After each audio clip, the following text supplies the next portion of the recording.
चाणक्य और चंद्रगुप्त की 21वां एपिसोड। नदी पर पहुंचते ही आचार्य चाणक्य ने धोती और कमंडल किनारे पर रखा और नदी में उतर गए। उनके चेहरे पर मृत्यु का कोई भय नहीं था, बल्कि उसके विपरीत कुछ था तो वो था चेहरे पर एक विश्वासपूर्ण तेज, मानो उन्हें पता हो कि अगले कुछ पलों में क्या होने वाला है। उनके नदी में उतरते ही झाड़ियों में हो रही हलचल थम गई।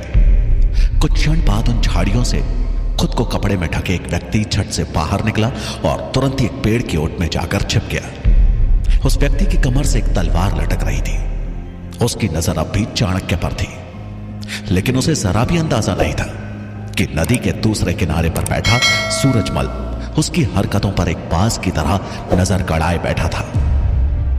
सूरजमल को जब झाड़ियों में हलचल का आभास हुआ तो उसे समझ आ गया कि यह हलचल हवा में होने वाली हलचल नहीं है। तभी उन झाड़ियों में से एक व्यक्ति को निकलता देख सूरजमल का शक यकीन में बदल गया। उसने बड़े ध्यान से पेड़ के पीछे छिपे उस व्यक्ति को देखा। उस व्यक्ति ने लगभग अपने पूरे शरीर को एक चादर से ढक रखा था और छिपकर नदी की तरफ देख रहा था। सूरजमल ने मन ही मन कहा, लगता है राजहंस सही था। आचार्य को मगध से मारने आया व्यक्ति यही है।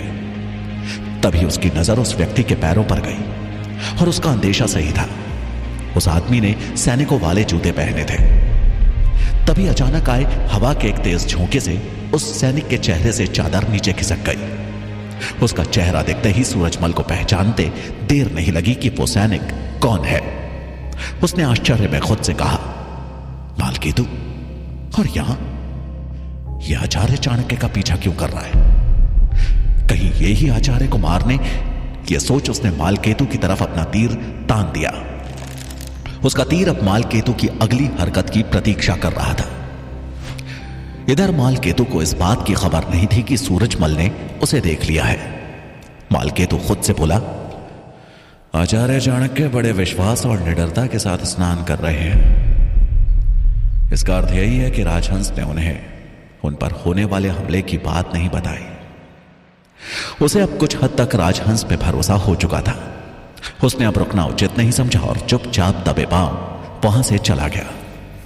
उसको जाता देख सूरजमल ने अपना धनुष नीचे कर लिया और ओट से निकल आचार्य चाणक्य की तरफ चल दिया, जो स्नान करके अब नदी में ही खड़े पूजा करने लगे थे। स्नान करने के बाद चाणक्य ने गायत्री मंत्र का जाप किया और फिर अंजलि में जल भरकर उगते सूरज को अर्पण करने लगे।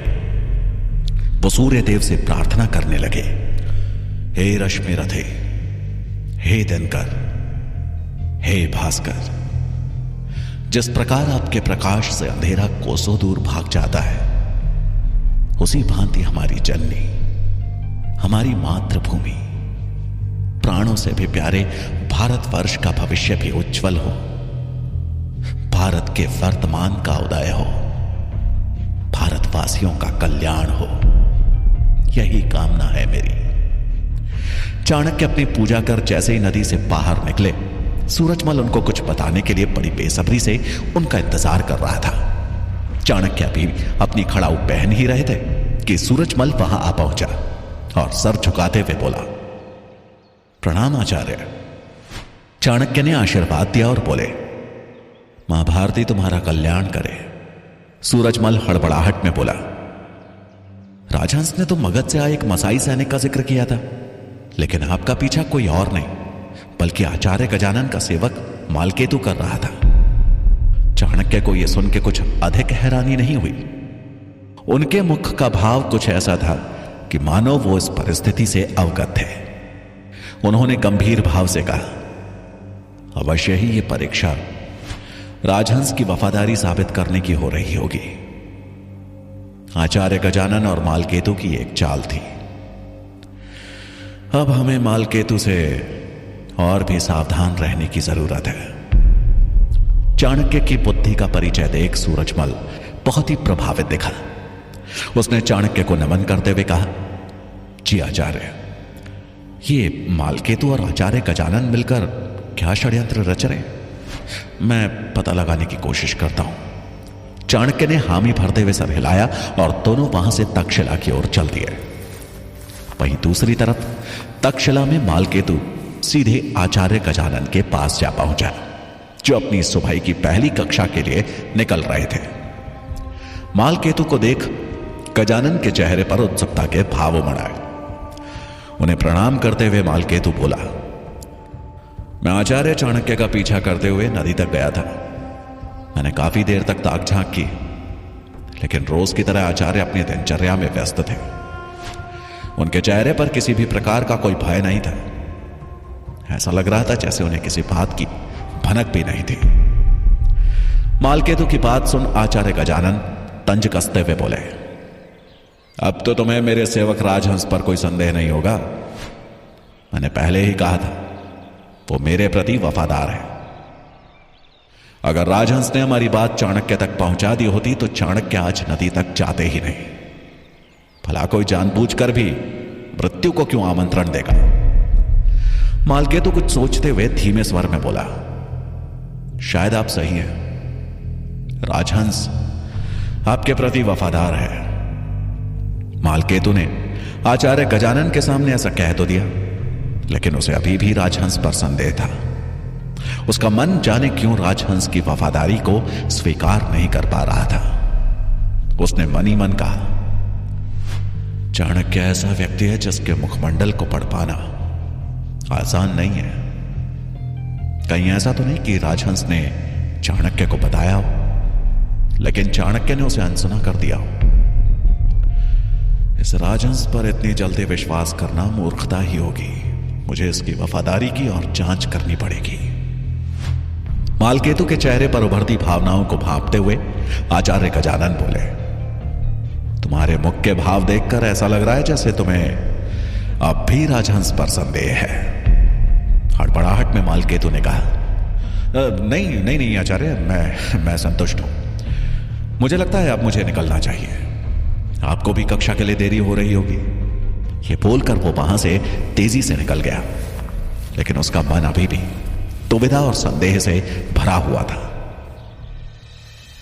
एक तरफ तक्षशिला में आचार्य चाणक्य के शत्रुन पर नजर गड़ाए हुए थे, तो वहीं दूसरी तरफ मगध में प्रत्येक क्षण संभावनाएं असंभावनाओं में और असंभावनाएं संभावनाओं में बदल रही थी। धनानंद के राजमहल में मुरा अपना दैनिक कार्य निपटाते हुए सोच रही थी, आखिर मंत्री शंभुनाथ के बारे में क्या सूचना हो सकती है? महामंत्री अमात्य मंत्री शंभुनाथ की गुप्तचरी क्यों करवा रहे हैं? क्या उन्हें मंत्री शंभुनाथ से कोई खतरा है? मुरा को इस बात का बेहद अफसोस था कि वो कल महामंत्री अमात्य और उनके गुप्तचर की बातें नहीं सुन पाई। वो ये सब सोच ही रही थी कि तभी उसकी दृष्टि एक बार फिर उसी गुप्तचर पर पड़ी जो कि अमात्य के कक्ष की ओर बढ़ रहा था। उसे देखते ही मुरा खुद से ही बोली, ये तो वही गुप्तचर है जो कल रात मिलने आया था। यह अमात्य के कक्ष की ओर बढ़ रहा है। इसका अर्थ है कि यह अवश्य कोई और सूचना लाया है। मुझे आज इसके और महामंत्री अमात्य की बातें सुननी ही होंगी और पता लगाना होगा कि यह मंत्री शंभुनाथ के विरुद्ध कौन सा षड्यंत्र रच रहे हैं। यह निश्चय कर मुरा दबे पांव अमात्य के कक्ष की तरफ बढ़ चली। इधर वो गुप्तचर अमात्य के कक्ष में जा पहुंचा और उनका इशारा पाते ही दरवाजा अंदर से बंद कर दिया। मुरा अमात्य के कक्ष के पीछे वाली खिड़की के पास जा पहुंची और ध्यान से दोनों की बातों को सुनने की कोशिश करने लगी। कक्ष के भीतर अमात्य गुप्तचर से बातें कर रहे थे। अमात्य ने गुप्तचर से दबी आवाज में पूछा, हाँ बोलो, क्या सूचना है? गुप्तचर भी दबी आवाज में बोला, महामंत्री जी, आपके कहे अनुसार मैंने शंभुनाथ का पीछा किया था। उन्हें मैंने बाजार में मोहर बनाने वाली दुकानों के आसपास भटकते हुए देखा। पता करने पर मालूम हुआ कि उन्हें किसी मोहर बनाने वाले की तलाश है। अमात्य ने आश्चर्य से कहा, मोहर बनाने वाले की? गुप्तचर बोला, हाँ महामंत्री जी, ऐसा दस्तकार जो अच्छी मोहर बना सकता हो। शायद किसी विशिष्ट प्रकार की मोहर बनाने की बात कर रहे थे वो। मंत्री शंभुनाथ एक दस्तकार का नाम भी ले रहे थे, मिलिंद। मैंने तो ऐसा नाम पहले कभी नहीं सुना। मिलिंद का नाम सुनते ही अमात्य के चेहरे पर हवाइयां उड़ने लगी। अमात्य ने मनी मन कहा, मिलिंद को यूनानी मोहर बनाने की कला आती है। जो आज के समय में यहां कोई नहीं बना सकता। और तो और उसे विभिन्न भाषाओं और उनकी लिखावट का भी अच्छा ज्ञान है। शंभुनाथ मिलिंद का पता करके करना क्या चाहता है? उन्होंने बुदबुदाते हुए कहा, कहीं शंभुनाथ मिलिंद दस्तकार का पता करके शक्तार के खिलाफ मेरे षड्यंत्र का फंडा फोड़। बोलते बोलते अचानक वो रुक गए। उनके माथे पे चिंता की रेखाएं उभर आई। तभी उन्हें बाहर से घुंघरुओं की आवाज सुनाई दी। दरअसल मुरा का हाथ दीवार से फिसलने के कारण वो संतुलन खो बैठी और उसके पैरों में बंधी पायल के घुंघरुओं की आवाज गूंज उठी। गुप्तचर असमंजस में बोला, महामंत्री जी क्या हुआ? आप अचानक रुक क्यों गए? अमात्य ने तभी आवाज में कहा, घुंघरुओं की आवाज सुनी तुमने? ऐसा महसूस हुआ जैसे कोई हमारी बातें सुन रहा हो। इतना बोलकर वो तुरंत अपने कक्ष से बाहर निकले, लेकिन बाहर कोई नहीं था। अमात्य ने कक्ष के पीछे वाली खिड़की के पास जाकर देखा, लेकिन वहां भी कोई नहीं था। मुरा पहले ही वहां से दबे पांव जा चुकी थी, लेकिन अपनी जान दांव पर लगाकर उसने एक महत्वपूर्ण जानकारी हासिल कर ली थी। उसके लिए शंभुनाथ तक यह जानकारी पहुंचानी आवश्यक थी, क्योंकि एक वही थे जो इस राजमहल में उसके हितैषी थे और उसके पुत्र चंद्रगुप्त को ढूंढने में उसकी मदद करने वाले थे। अमात्य के पीछे पीछे गुप्तचर भी कक्ष से बाहर आ गया और इधर उधर देखने लगा, लेकिन बाहर कोई नहीं था। गुप्तचर अमात्य के पास आते हुए बोला, महामंत्री जी, ये शायद आपका वहम था। अमात्य ने तुरंत कहा, मेरे शब्दकोश में हमेशा संभावनाएं होती हैं, वहम नहीं। तुम्हारी सूचना पर मैं कार्य करूंगा। तुम अब जा सकते हो। दूसरी तरफ तक्षशिला में आचार्य चाणक्य ने राजहंस को अपने कक्ष में बुलवाया। सूरजमल भी उस कक्ष में आचार्य के साथ था। चाणक्य ने राजहंस से गंभीर स्वर में कहा, तुम्हारी सूचना गलत थी। मुझ पर किसी ने भी हमला नहीं किया। यह सुन राजहंस सकपका गया। उसे लगा कहीं आचार्य चाणक्य उसे गलत ना समझ ले। वो कुछ बोलता इससे पहले ही आचार्य बोले, तुम्हारी परीक्षा ली गई थी। यह सुनकर राजहंस हैरान रह गया। वो कुछ समझ नहीं पाया, इसलिए उसने आचार्य से पूछा, परीक्षा? कैसी परीक्षा? चाणक्य बोले, तुम्हारी वफादारी की परीक्षा। आचार्य गजानन और मालकेतु ने तुम्हें झूठी जानकारी देकर तुम्हारी वफादारी की परीक्षा ली थी। तुम उन दोनों की परीक्षा में कितने सफल हुए यह तो मुझे नहीं पता, लेकिन तुमने मेरा विश्वास जरूर प्राप्त कर लिया है। राजहंस के चेहरे पर खुशी के भाव बिल्कुल भी नहीं थे। वो अब दो नावों में सवार था। उसे अब चाणक्य के साथ साथ आचार्य गजानन का भरोसा भी बरकरार रखना था। चाणक्य ने उसके मुख पर चिंता के भाव पड़ते हुए कहा, किस सोच में डूबे हो?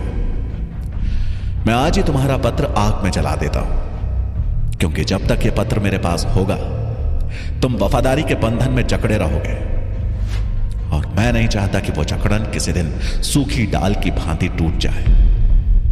यह कहकर चाणक्य ने वो ताड़पत्र निकाला जिस पे राजहंस द्वारा यह स्वीकार किया गया था कि उसे आचार्य गजानन ने मगध भेजा था, और देखते ही देखते उन्होंने वो पत्र राजहंस के सामने आग के हवाले कर दिया।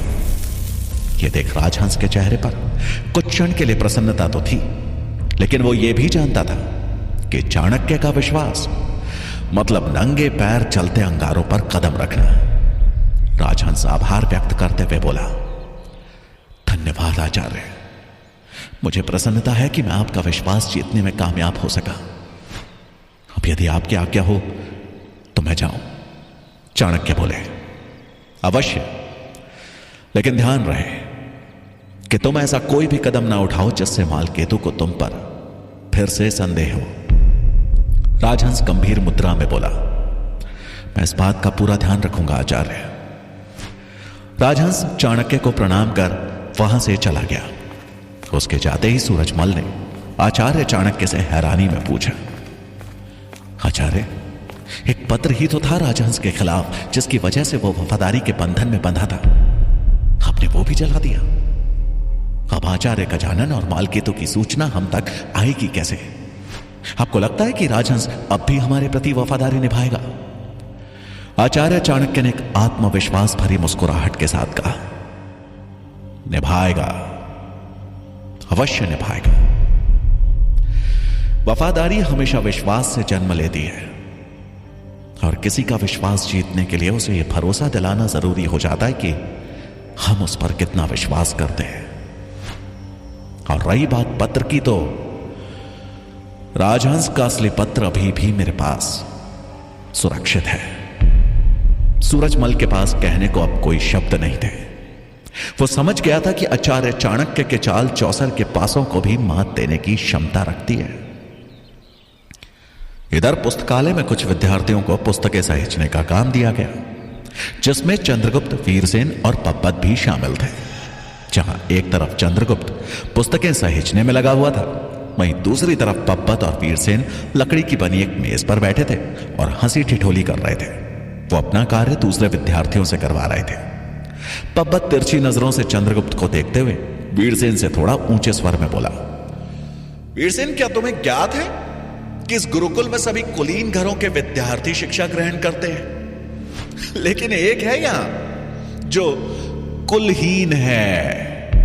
वीरसेन ने पब्बत के ताने को और जोर देते हुए कहा, कुलहीन व्यक्ति बांस में लगे उस दीमक की तरह होते हैं जो उसे अंदर ही अंदर खोखला करते जाते हैं। पब्बत चंद्रगुप्त की तरफ देखते हुए कर्कश स्वर में बोला, फिर भी दीमक का कुल निर्धारित है कि वो दीमक जाति से है, लेकिन इस लड़के का तो कोई धर्म, जाति, कुल कुछ भी पता नहीं है। इसे इस गुरुकुल में शिक्षा की अनुमति मिलनी ही नहीं चाहिए थी। कुलहीन। वीरसेन के सभी मित्र कुलहीन कुलहीन कहकर चंद्रगुप्त को चढ़ाते हुए उस पर हंसने लगे। चंद्रगुप्त यह सब सुनकर मन ही मन क्रोधित हो रहा था, लेकिन वो किसी प्रकार का झगड़ा नहीं चाहता था, इसलिए उसने अपनी भावनाओं पर काबू रखा हुआ था और शांति से अपना काम कर रहा था।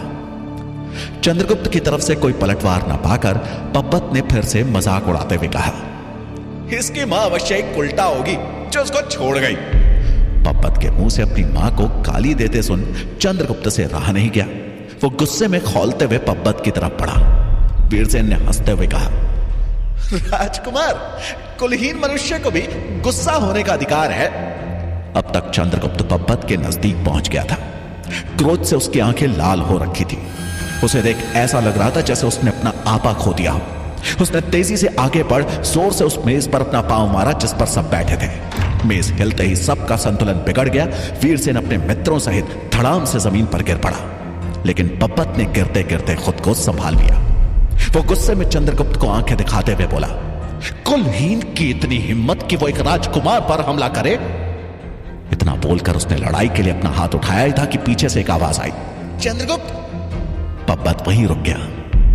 पीछे सुकेतु बनी सुकन्या खड़ी थी। सुकन्या के चेहरे पर चिंता के भाव थे। सुकन्या हड़बड़ाहट में चंद्रगुप्त के पास आई और धीरे से उसके कान में कुछ कहा। इतना सुनना था कि चंद्रगुप्त सुकन्या के साथ तुरंत ही पुस्तकालय से बाहर निकल गया और राजकुमार पब्बत अपना हाथ मसलता ही रह गया। क्या कहा सुकन्या ने चंद्रगुप्त के कान में? क्या मुरा शंभुनाथ के खिलाफ हो रहे षड्यंत्र की बात उन्हें बता पाएगी? जानने के लिए सुनिए चाणक्य का अगला भाग।